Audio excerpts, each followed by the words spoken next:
Hola, bienvenidos a un episodio más del podcast del saber. Es un gusto tenerlos por acá nuevamente. El día de hoy les traemos un tema de suma importancia, así que no se despeguen y preparen sus auriculares para estar más cómodos y escuchar mejor el podcast. Así que comenzamos.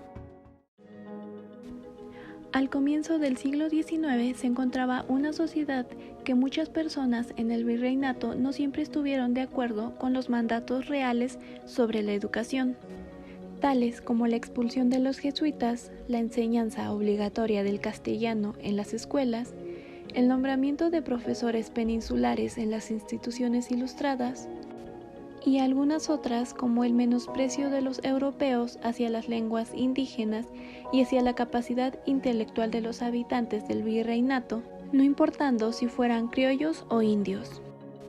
El estilo barroco en la oratoria y la literatura que predominó a principios del año 1701 se dio al uso del castellano en vez del latín y una expresión literaria más clara y menos rebuscada.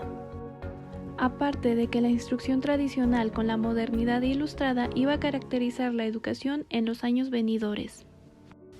Una de las consecuencias de la independencia fue tener a quien echar la culpa sobre el atraso del país. Carlos María Bustamante, escritor y polemista, decía en 1821 que los mexicanos aún no les sale el susto que les dieron sus opresores y que los malos habían cometido incontables crímenes contra la cultura.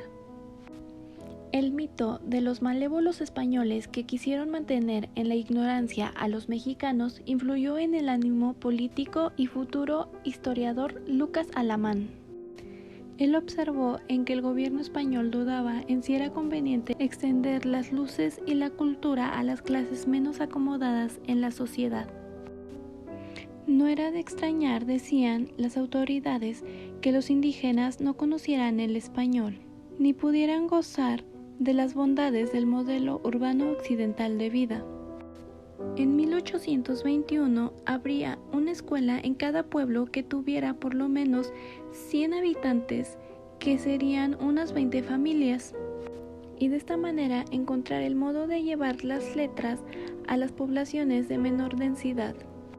La Constitución de Cádiz no impedía el ejercicio de los derechos de ciudadanía a los varones ya mayores ni a los analfabetos, pero sin embargo no lo permitía a los jóvenes nacidos a partir de 1812, que al cumplir sus 18 años no hubieran aprendido a leer y escribir. Por esto, varias constituciones estatales incorporaron el requisito de saber leer y escribir para ejercer los derechos de los ciudadanos desde los 18 años de edad. El reglamento de 1821 autorizó 16 nuevas universidades, además de las 2 ya existentes. En cada una de estas habría una biblioteca pública, una escuela de dibujo, un laboratorio químico y un gabinete de física. Sin embargo, casi nada de esto se logró llevar a cabo.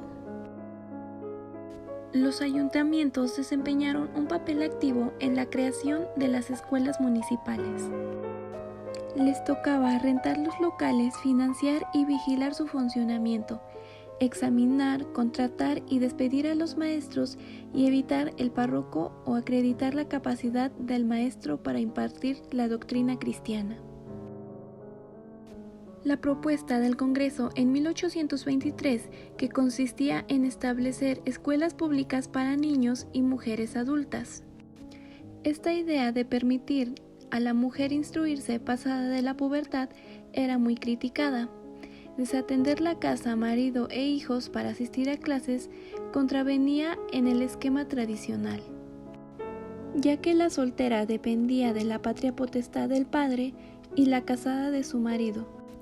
Así que persuadir a los jefes de familia de que ninguna mujer debía carecer de instrucción básica chocaba con la costumbre, por lo que esta propuesta tan innovadora terminó archivada.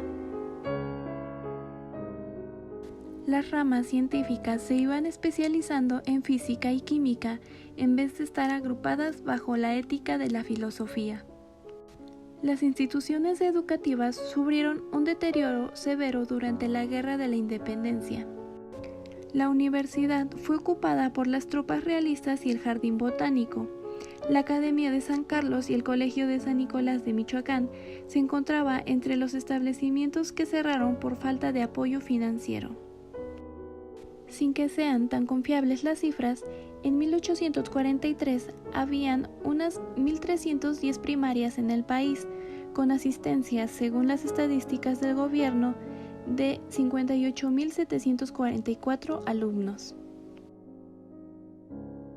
Sin embargo, no todo fueron esperanzas frustradas. La década de 1820, la aparición de 4 instituciones literarios, sin duda fue la novedad más perdurable en la educación superior para esa época. Abrieron sus puertas institutos de Oaxaca, Toluca, Guadalajara y Jerez. La siguiente década verían el establecimiento de institutos en otros estados y finalmente en los años 1840 se llamarían indistintamente colegios nacionales o del estado. A pesar de la amplitud de las materias ofrecidas en el papel, terminarían como escuelas secundarias que a veces cubrirían los primeros años de la carrera de medicina o la carrera completa de derecho. Esta profesión se convirtió en la carrera más popular del siglo XIX. El Colegio Militar, fundado en 1822, empezó a producir ingenieros que sabían construir puentes, calzadas, edificios, tales como presidencias municipales, cárceles, mercados, hospitales, entre otros. Pues bien, los herederos del Colegio Militar terminarían siendo en el siglo XX el Instituto Politécnico Nacional y la Facultad de Ingeniería de la Universidad Nacional Autónoma de México. Durante la primera década de la independencia, Iturbide perdió la vida ante un pelotón de fusilamiento y México tuvo que repeler el intento de reconquista por parte de la corona española, quien a su vez, al entrar a la década siguiente, tocó la ejecutación de Vicente Guerrero. El máximo acontecimiento, desde el punto de vista educativo, fue el hartazgo de 1833 de Antonio López de Santa Anna. Ante las minucias del arte de gobernar y la llegada del poder, en consecuencia al vicepresidente Valentín Gómez Farías. Con el poder político en manos de Gómez Farías, no esperó más y cerró la venerable universidad, que hacía tiempo no daba clases. También cerró el Colegio Mayor de Sarita María de Todos los Santos. Sin embargo, los demás establecimientos de educación superior fueron reformados, de modo que cada uno ofreciera una sola carrera, eliminando la repetición de cursos. Es importante resaltar que el gobierno financió los estudios religiosos e insistió en la enseñanza de la doctrina cristiana en las escuelas de primeras letras, por lo que es injusto culpar a Gómez Farías por los supuestos ataques a la Iglesia. Lo único que podemos decir que sí sufrió daños fue el patrimonio financiero de cada institución. Además, en ese mismo año hubo una aurora boreal, heladas, inundaciones, temblores y la primera llegada del cólera que causó fuerte mortalidad en toda la República y que se volvió endémica hasta la fecha. Todavía en 1842 se repitió el exhorto a los establecimientos religiosos para cumplir con la responsabilidad que tenían en el mejoramiento de la moral. Por otro lado, el gobierno daría útiles a los niños pobres. Algunas escuelas propusieron vestirlos, pues la desnudez era una de las muchas causas del ausentismo escolar.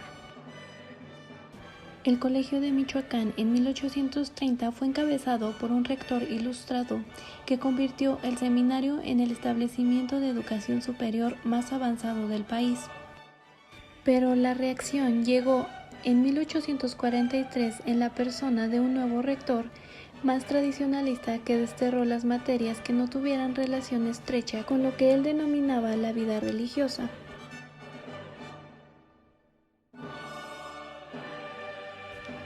Pero lo importante es recordar que ante la guerra de la Reforma y la clausura de los seminarios en manos de los liberales, estos contribuyeron a la formación de generaciones de abogados, literatos, periodistas, otros profesionistas y hombres de sotana que aportaron sus conocimientos a la formación del México moderno.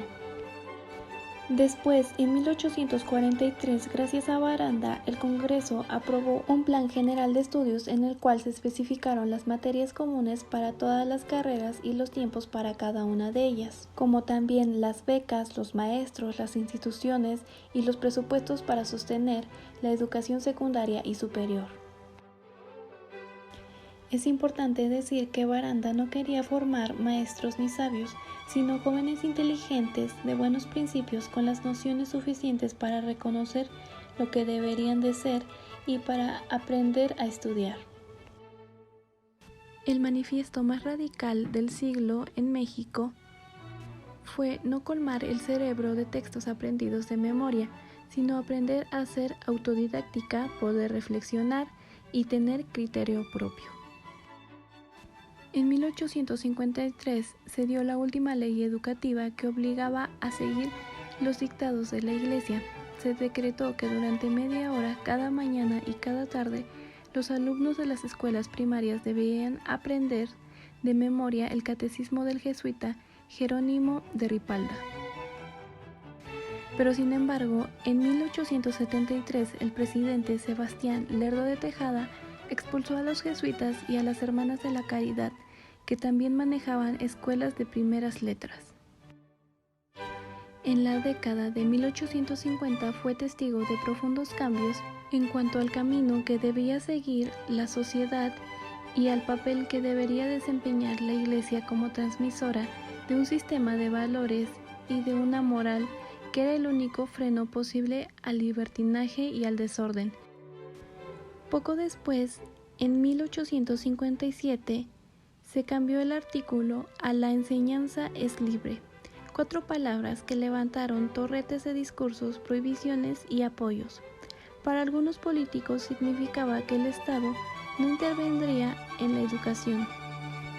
Para otros, que estaría libre de las restricciones gremiales y que valía enseñar cualquier cosa que no ofendiera a la Iglesia, al sistema político o que difamara a las personas. La instrucción primaria sería obligatoria desde los 5 hasta los 10 años de edad. Antes se había declarado gratuita y uniforme según la época, pero no obligatoria a nivel nacional. Y hasta aquí concluimos el podcast del día de hoy. Espero hayan disfrutado mucho este episodio. Nos vemos hasta la próxima.